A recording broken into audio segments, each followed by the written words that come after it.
Hello friend, welcome to my back YouTube channel. मैं सुजीत कुमार। कैसे आप सभी लोग? उम्मीद करता हूँ कि आप सभी लोग बहुत मस्त होंगे और स्वस्थ होंगे। तो जैसा कि दोस्त आपको बता दें कि भोजपुरी में पवन सिंह की नवरात्रि के खत्म होते ही एक सॉन्ग आ रहा है, जिस सॉन्ग का एल्बम है मौह के देखा दे।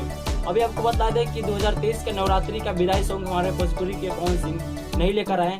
मतलब कि हर एक साल इनका विदाई सॉन्ग आता है देवी गीत का, लेकिन इस बार नहीं आया। लेकिन खुशी की बात यह है कि इस सॉन्ग ना आने के बाद मतलब हमारे पवन सिंह एक ही दिन के बाद मतलब कि लेकर आ रहे हैं एक सॉन्ग जिसका एल्बम है मौह के देखा दे, जो कि आपको speed record Bhojpuri YouTube channel के द्वारा रिलीज किया जाएगा। और आपको बता दें कि नेक्स्ट टुडे मतलब पिछले दिन ही कल इसका मतलब कि टीजर आउट कर दिया गया था speed record Bhojpuri YouTube channel के द्वारा। और आपको बता दें इस सॉन्ग के डिटेल्स के बारे में। इस सॉन्ग में भोजपुरी के पवन स्टार पवन सिंह के साथ शिल्पी राज अपने मधुर आवाज में बनाई है।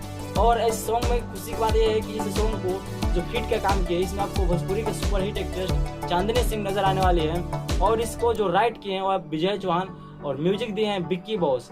और आपको बता दें इसके रिलीजिंग के बारे में, तो 25 अक्टूबर को हमारे बीच में स्पीड रिकॉर्ड यूट्यूब चैनल के द्वारा 6:15 पे यह सॉन्ग आप लोगों के बीच में देखने को मिलेगा। तो आप लोग इस सॉन्ग को सुनने के लिए कितना एक्साइटेड है कमेंट सेक्शन जरूर बताइएगा। और आज की वीडियो अच्छा लगा तो लाइक करके दोस्तों के पास शेयर जरूर कीजिएगा। तो चलिए दोस्त, आज के लिए इतना ही। नेक्स्ट वीडियो का फिर मिलता है, तब तक के लिए best of luck. Tata bye bye, take care, धन्यवाद।